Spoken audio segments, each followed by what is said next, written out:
Puji Tuhan. Langsung kita ke Alkitab, kita akan membaca hari ini topik yang saya angkat tentang ketulusan. Judulnya berkat orang yang tulus. Ya, tulus itu bukan kelemahan, tulus itu kekuatan. Berkat orang yang tulus itu apa? Yang pasti orang tulus itu dibela sama Yesus. Rut pasal 4 ayat 1-10, sebuah cerita nenek moyang Yesus, yaitu Rut dan Boas. Rut seorang janda muda, ditinggal mati suami. Zaman itu di Israel ada sebuah custom atau sebuah tradisi, itu ditulis di hukum Taurat, bahwa siapa yang mati, jandanya harus ditebus oleh sanak saudara. Tentunya kerabat yang single, yang harus menikah dengan wanita yang ditinggalkan oleh suaminya. Suami yang adalah kerabatnya. Paham maksud saya ya? Jadi misalkan kalau ada satu orang meninggal, dia meninggalkan istrinya. Lalu habis itu dia punya saudara yang belum menikah. Saudara yang belum menikah itu otomatis jodohnya. Rut menjadi istri Boas. Ayat 1-10, Boas telah pergi ke pintu gerbang dan duduk di sana. Kebetulan lewatlah penebus yang disebutkan Boas itu. Lalu berkatalah Boas, "Hai saudara, datanglah dahulu kemari, duduklah di sini." Maka datanglah ia lalu duduk. Kemudian dipilihnyalah 10 orang daripada para tua-tua kota itu. Dan berkata, "Duduklah kamu di sini," maka duduklah mereka. Lalu berkatalah ia atau Boas kepada penebus itu, "Tanah milik kepunyaan saudara kita Elimelek hendak dijual oleh Naomi yang telah pulang dari daerah Moab. Jadi pikirku baik juga hal itu kusampaikan kepadamu sebagai berikut. Belilah tanah ini di depan orang-orang yang duduk di sini dan di depan para tua bangsa kita. Para tua-tua bangsa kita. Jika engkau mau menebusnya, tebuslah. Tapi jika engkau tidak mau menebusnya, beritahukanlah kepadaku, supaya aku tahu, sebab tidak ada orang yang dapat menebusnya, kecuali engkau dan sesudah engkau, aku." Lalu berkatalah ia, "Aku akan menebusnya." Tetapi kata Boas, "Pada waktu engkau membeli tanah itu dari tangan Naomi, engkau memperoleh Rut juga, perempuan Moab, istri orang yang telah mati itu, untuk menegakkan nama orang itu di atas milik pusakanya." Lalu berkatalah penebus itu, "Jika demikian, aku ini tidak dapat menebusnya, sebab aku akan merusakkan milik pusakaku sendiri. Aku mengharap engkau menebus apa yang seharusnya aku tebus, sebab aku tidak dapat menebusnya." Berhenti dulu sampai ayat 6, sebelum kita nanti baca sampai ayat 10. Saya jelaskan dulu satu persatu. Rut menjadi istri Boas, seperti yang saya katakan tadi, Rut dan Naomi, ini adalah mama mertua dan menantu, sama-sama ditinggal suami. Ditinggal mati, dua-dua jadi janda, satu janda tua, satu janda muda. Mereka pulang kembali ke kampung halaman, yaitu di Bethlehem. Rut ini orang Moab. Rut ini bukan bangsa Israel, tapi di pasal-pasal awal, di pasal ke-1 tepatnya, Rut berkata sama Naomi, "Aku tidak mau meninggalkanmu, Mama. Allahmu adalah Allahku, umatmu adalah umatku." Di situ Rut membuat sebuah komitmen kepada Tuhan Allah Israel. Pulanglah mereka, lalu singkat cerita mereka ketemu sama Boas. Rut waktu memungut bulir-bulir jelai, minta kemurahan dari ladang orang, dapat lowongan pekerjaan dengan bayaran pas-pasan. Rut membawa pulang jelai itu sebagai rantangan untuk mama mertuanya makan. Tapi ternyata ladang itu milik Boas. Boas itu sang penebus, seperti saya katakan tadi. Karena Rut itu dulu suaminya namanya Mahlon. Mahlon dan Kilion itu kedua anak Naomi. Dua-dua mati. Tapi Rut akhirnya ikut. Dan Rut ini meninggal dunia, maka kerabat Mahlon harus menebus dia. Di sini ada satu bujangan namanya Boas. Jauh lebih tua, orang kaya. Orang kaya di Bethlehem. Dan Boas ini berniat hati untuk menebus Rut. Boas jatuh cinta sama Rut. Bukan karena parasnya, elok rupanya. Rut itu menurut saya nggak terlalu cantik gimana, karena Alkitab tidak pernah menyebut tampangnya. Alkitab menyebut dengan jujur kalau orang itu mukanya, jikalau orang itu cantik, Alkitab juga menyebutnya. Jikalau orang itu tampan, Alkitab ini sangat jujur. Tapi Rut tidak pernah disinggung tentang penampilan.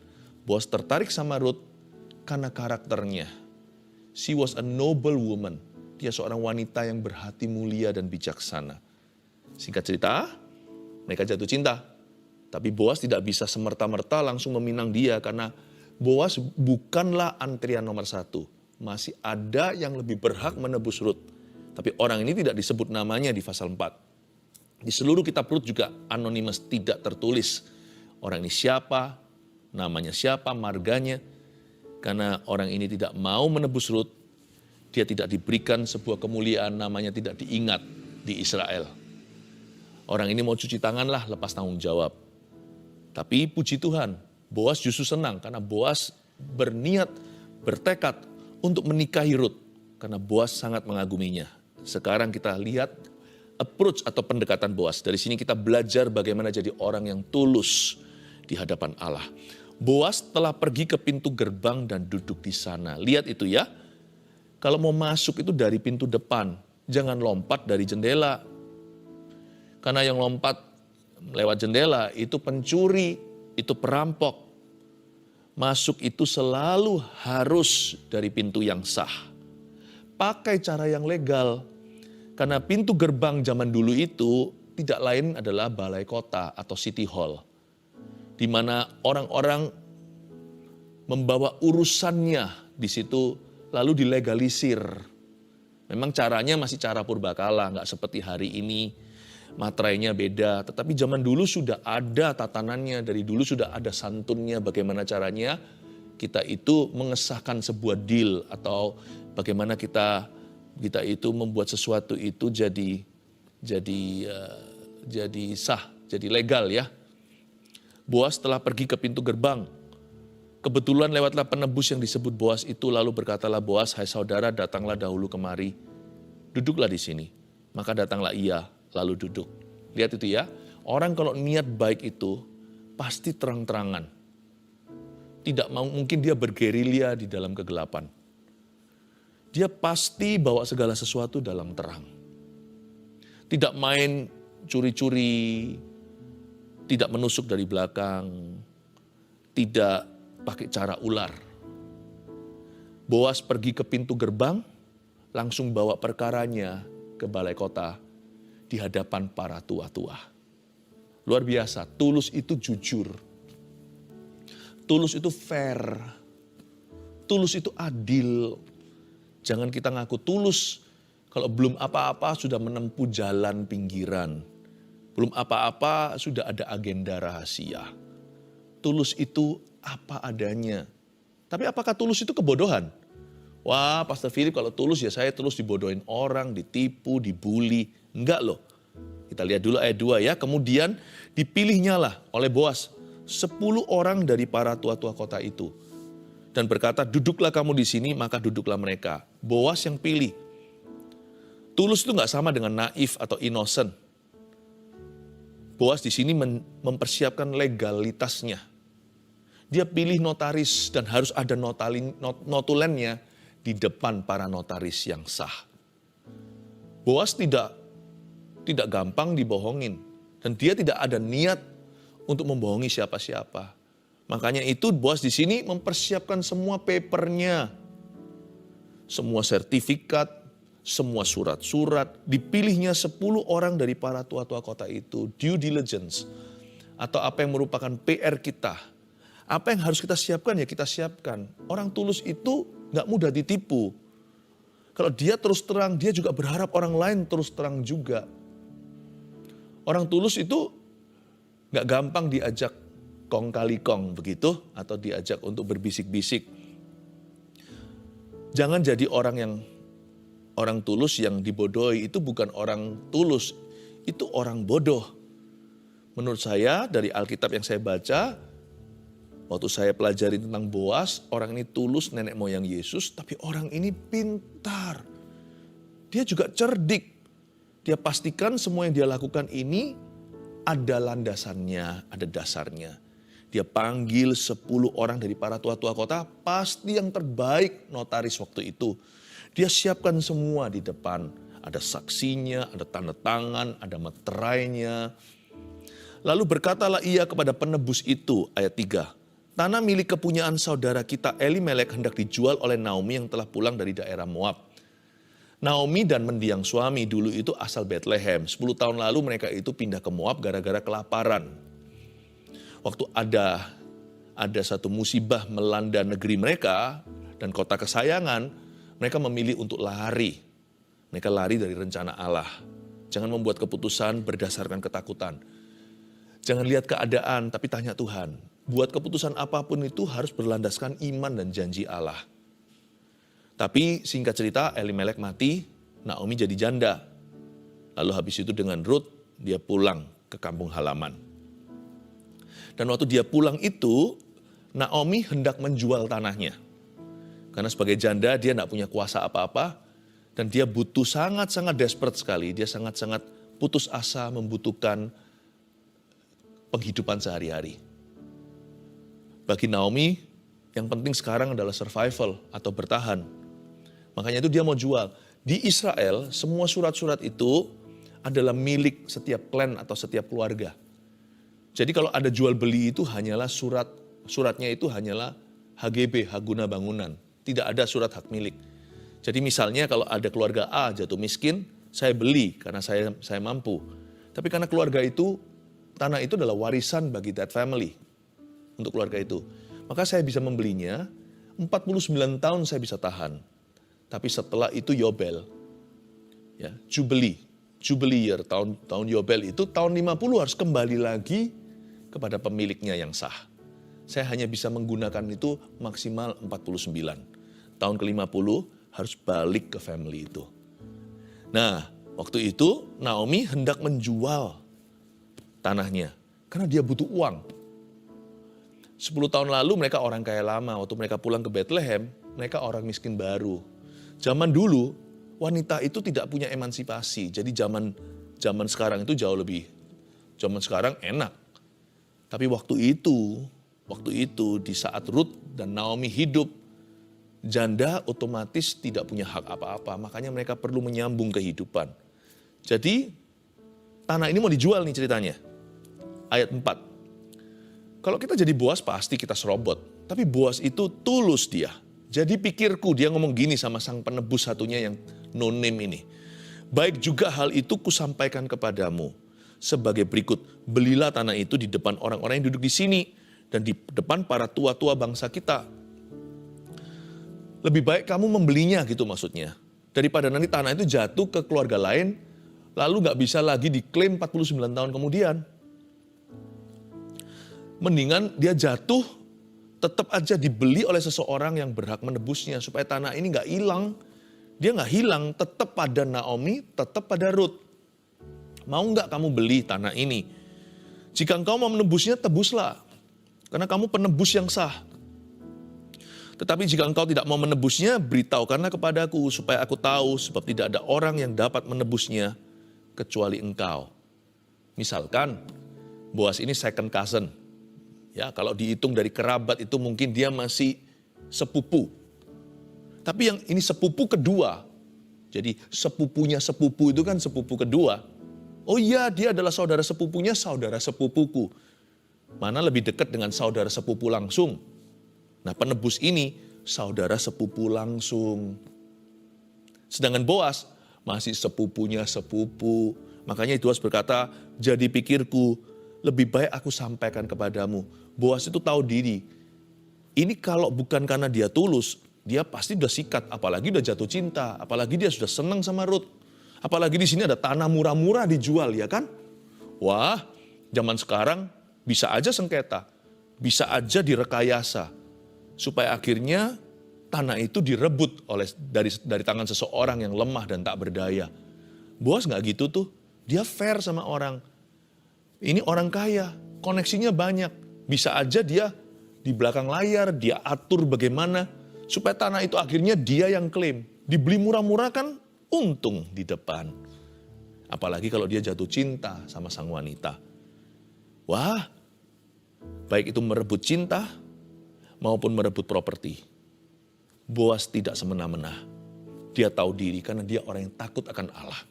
Dia gak serobot. Dia hargai hak orang lain. Dia antri. Apapun resikonya, dia pokoknya antri. Dia tahu dalam inden-indenan ini, ya, dia bukanlah antrian nomor 1 atau yang pertama. Masih ada satu orang di depannya. Jadi, saya percaya dia dilema malam itu, pasti setan menggoda. Udahlah, orang itu toh nggak tahu. Ambil aja sikat. Tapi Boas berkata gini, aku bisa cerdik seperti ular sekarang. Tapi kalau aku nggak tulus dulu, berarti aku tidak benar di hadapan Tuhan. Cerdik itu tidak dipakai untuk meniadakan ketulusan. Cerdik itu dipakai untuk menegakkan ketulusan. Orang tulus tidak harus kalah. Tapi sebelum cerdik, tulus dulu di hadapan Yesus. Jadi pikirku, luar biasa ayat 4. Baik juga hal itu kusampaikan kepadamu. Pasti dia mikir semalam. Pasti setan lewat berkata, udahlah ambil aja Rut. Gak usah permisi dulu sama yang lebih berhak, yang langsung sepupu. Ambil aja sekalian tanahnya, murah-murah itu. Kalau itu menjadi hak milikmu kan luar biasa. Mau dikontrakkan kek atau mau dijual lagi lain kali. Biar nanti keluarga lain bisa guna bangunan, terserah. Atau mau kongsian atau mau kerjasama dengan orang. Kamu bisa kelola itu properti. Saya yakin Boas ini, nenek moyangnya Tuhan Yesus, berkata pada setan malam itu, enyah kau. Tidak baik mencobai Tuhan. Tidak baik. Jadi pikirku baik juga hal itu kusampaikan kepadamu. Tapi saya yakin Boasnya deg-degan. Pasti dia tegang. Gimana kalau sang penebus ternyata punya uang. Dibeli itu tanah murah-murah. Waduh, tahu gitu saya serobot ya. Enggak boleh halalkan segala cara. Meskipun Boas tahu resikonya tinggi. Apalagi kehilangan jantung hatinya. Dia sudah jatuh cinta nih sama Rut. Kalau sampai penebus itu beli tanahnya, itu satu paket. Berarti dapat jandanya. Paham maksud saya, keluarga Saat Teduh tercinta. Nggak cuma beli tanahnya, itu menebus tanah berarti juga menebus pemiliknya. Karena ini bukan bicara tentang transaksi properti. Ini bicara tentang melanjutkan untuk bisa, ini bicara tentang mengayomi janda kerabatnya. Dan meneruskan nama keluarganya. Wah, Boas ngomong begini dengan segala resiko. Jadi orang jujur memang bisa merugi. Tapi Boas tetap berprinsip. Jadi orang itu jangan aji mumpung. Tetap harus punya prinsip yang tegas. Kita hidup itu bukan berdasarkan kebetulan. Orang kalau kebetulan itu bisa halalkan segala cara. Kapan lagi ya kan? Tapi kalau orang hidup berdasarkan atau berlandaskan kebenaran, dia tidak akan gampang-gampang kompromi. Atau bahkan dia nggak akan kompromi sama sekali, itu lebih tepatnya. Karena dia harus lihat dulu kebenarannya. Ini nggak benar ini, kalau aku begini aku kan jadi orang yang salah di hadapan Tuhanku. Bisa aku kaya, tapi halalkan segala cara, semua jalan menuju ke Roma. Buat apa saya kaya memperoleh seluruh dunia tapi kehilangan nyawa saya atau perkenanan Allah? Nggak boleh. Makanya itu Boas berkata, jadi pikirku baik juga hal itu kusampaikan kepadamu, bla bla bla, sampai ayat keempat yang akhir-akhir dikatakan, sebab tidak ada orang yang dapat menebusnya kecuali engkau dan sesudah engkau, baru aku. Lalu berkatalah ia, wah si penebus itu yang sepupu satu, lalu berkatalah ia, aku akan menebusnya. Pasti saya tahu anjloklah hatinya Rut, Naomi dan Boas sekalian. Waduh, lemas mereka. Di situ adakah penyesalan di hati seorang tulus gara-gara jujur dia merugi sebuah kesempatan emas di depan. Padahal dia dengan mudah bisa serobot, gak ada orang tahu. Boas yang hubungi orang ini. Orang ini toh juga tidak ada koneksi dengan Rut. Cuek, acuh tak acuh. Tapi Boas waktu antri dia berdoa, Tuhan izinkan sekalipun orang itu lebih berhak, aku lebih mau Tuhan. Aku mau Rut. Bukan tanahnya. Boas ini sudah juragan tanah. Pikirannya bukan ke harta. Dia cinta dengan seorang wanita yang hari ini available to marry. Hari ini sah di hadapan Tuhan, seseorang bisa menikah dengannya. Malah justru mulia di masyarakat Israel saat itu siapa yang mau menebus janda kerabatnya. Karena berarti orang yang menebusnya itu tidak akan, nanti anak-anak dari keturunannya tidak akan masuk ke kakaknya, tidak akan masuk ke surat keluarganya. Tapi anak pertama harus pakai marga dan nama daripada suami yang meninggal. Ini pengorbanan. Ini enggak manis-manis buat Boas. Ini berarti anak sulungnya bukan milik Boas nanti sama Rut ini. Miliknya almarhum Mahlon. Jadi orang yang mau menebusnya itu berarti berhati besar. Tetapi kata Boas ayat 5, pada waktu engkau membeli tanah itu dari tangan Naomi, engkau memperoleh Rut juga, perempuan Moab, istri orang yang telah mati itu, untuk menegakkan nama orang itu atas milik pusakanya. Ya kan, tadi yang saya jelaskan. Berarti bukan hanya menikahi jandanya, anak mereka nanti kemudian dianggap sebagai anak almarhum suaminya. Jadi bukan anaknya Boas. Dan Boas tahu itu titik lemah. Mana ada sih laki-laki yang anak sulungnya dinamakan, akan dikasih nama-nama saudaranya. Apalagi kerabatnya. Enggak lah. Kalau setiap laki-laki pasti mau anak sulungnya itulah permulaan kegagahan perkasaanku dalam hidup ini. Inilah keturunanku, kita ingin banggakan. Wah, mirip siapa? Mirip siapa? Mirip papa. Misalnya kalau anak pertamanya, anak sulungnya adalah seorang putra. Apalagi perempuan pun juga sama. Wah, akan dimanja. Boas tahu titik lemah itu. Makanya Boas ini bukan hanya tulus, tapi dia juga pintar. Tulus dulu seperti merpati, baru cerdik seperti ular. Boas tahu kalau pria ini gak cinta sama Rut, gak akan mau. Makanya itu pertama-tama Boas lindungi Rut dulu yang ditawarkan tanah. Dia lihat dulu, siapa tahu di titik ini sudah menolak. Kalau gitu aman ya kan? Dia bilang, gak mau ah, aku sudah, atau gak punya uang mungkin. Gak punya dana. Beres sudah, oke, kalau gitu aku aja. Pertama-tama ditawarkan tanahnya, supaya perasaan perempuan jangan terluka. Bayangin kalau ditolak. Tapi waktu ini udah gak mempan, dia berkata, aku akan menebusnya. Wah, Boas tetap tidak menyerah. Boas berkata, kalau gitu gini ya, kamu perlu tahu ya bro, gitu ya kira-kira bahasanya. Waktu kamu beli tanah ini ada satu janda, ada dua malahan. Naomi sebenarnya yang berhak, tapi Naomi udah tua, gak akan menikah lagi. Tapi janda keduanya, yaitu Rut, harus dipinang sekaligus atau sekalian sebagai istri. Kita boleh berkata aneh itu kebudayaannya, tapi memang setiap negara ada kebudayaan. Apalagi ini di zaman-zaman dulu. Itu tradisi yang memang menjadi kenyataan. Jadi Boas di sini berkata, strategi pertama ditawarkan tanah, strategi kedua dia jujur beritahu, tapi cerdik dalam penekanannya. Dia berkata, gini ya, sekalian istrinya ya, berarti kamu harus pinang. Dan nanti anak kalian berikutnya dari pernikahan ini tidak menjadi anakmu, tapi menjadi anak almarhum Mahlon. Wah, mundurlah langsung orang itu, karena Boas tahu, kalau nggak cinta nggak akan mau. Dia tahulah kebanggaan laki-laki pada anak sulungnya. Lalu berkatalah penebus itu, jika demikian aku tidak dapat menebusnya, sebab aku akan merusakkan milik pusakaku sendiri, ya kan?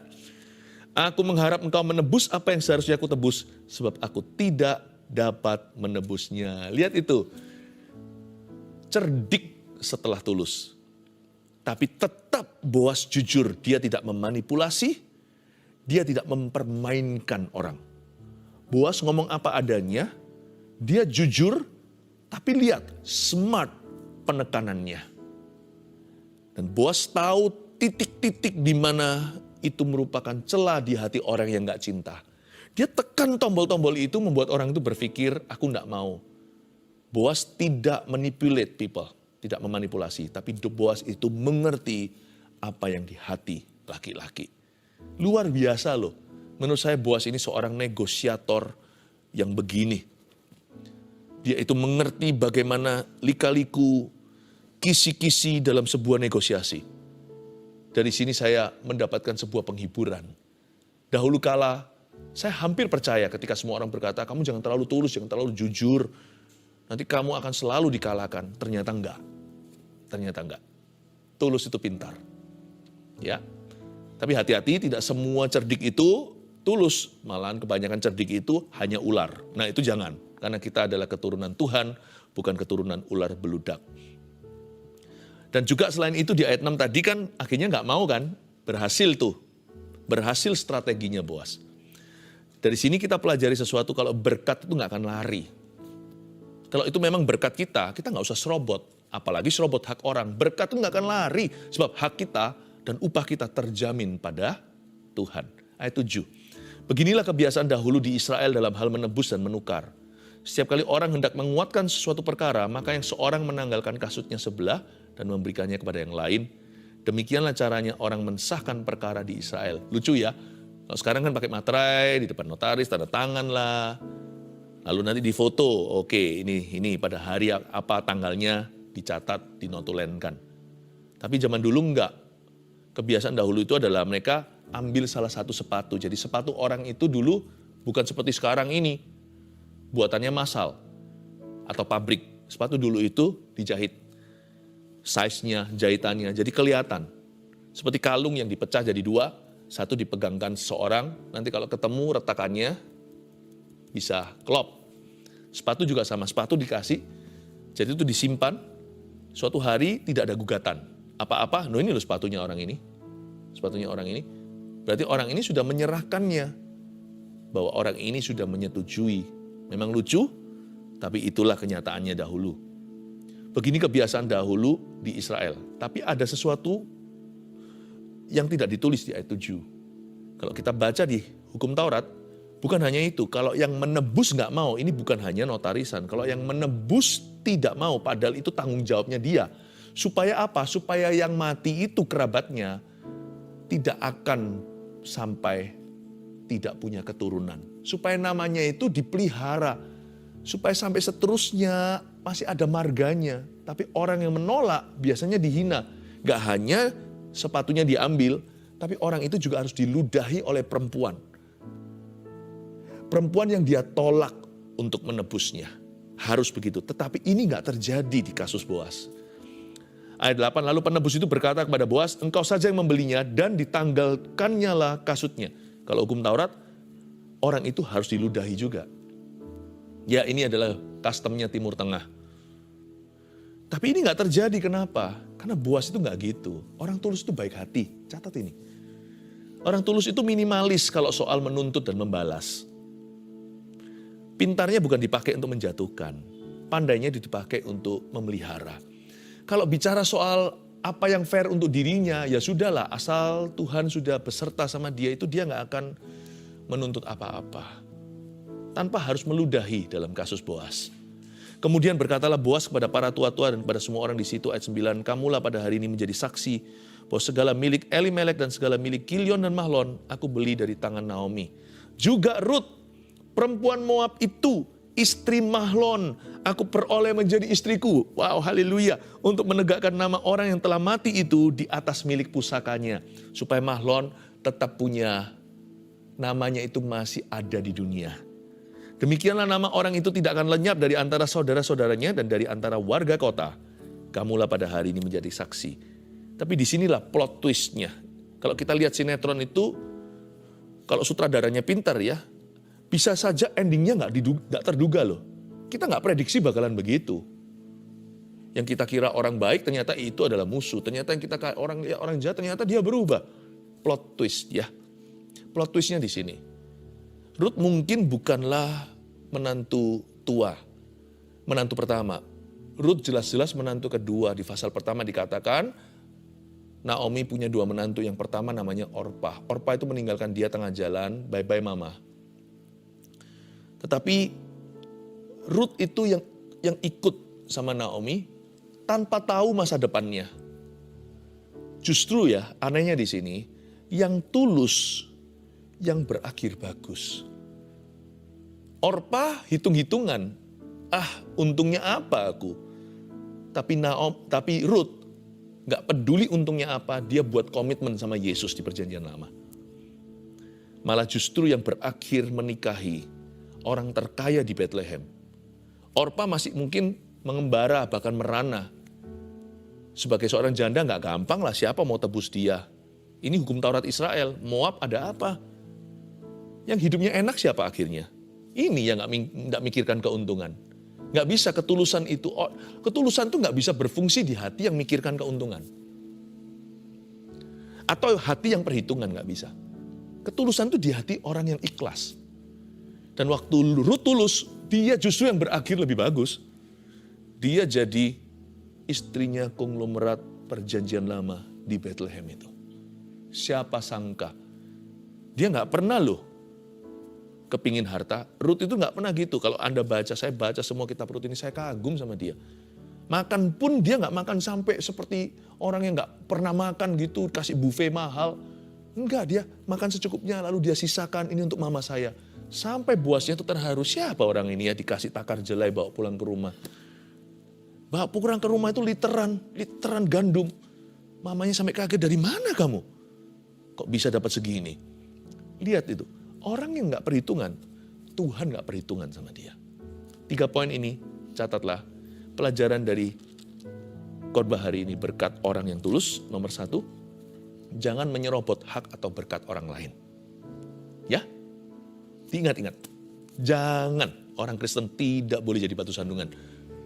Orang Kristen harus jujur. 2, jadilah orang yang tulus namun punya strategi yang bagus. Punya strategi bagus. Siapa bilang tulus itu bodoh? Tulus itu lugu. Tulus bukan lugu. Ini orang pinter sekali. Tapi berpendirian dan berprinsip kebenaran. Wow, saya berdoa semua keluarga Saat Teduh tulus seperti merpati. Lalu cerdik seperti ular juga. 3, orang yang tulus kepada Tuhan tidak akan dirugikan. Katakan amin. Puji Tuhan. Mari kita menghampiri tahta Tuhan sekali lagi. Dengan tulus hati kita minta Tuhan Yesus untuk memimpin hidup kita dan beri kita kejujuran. Terima kasih Tuhan. Haleluya.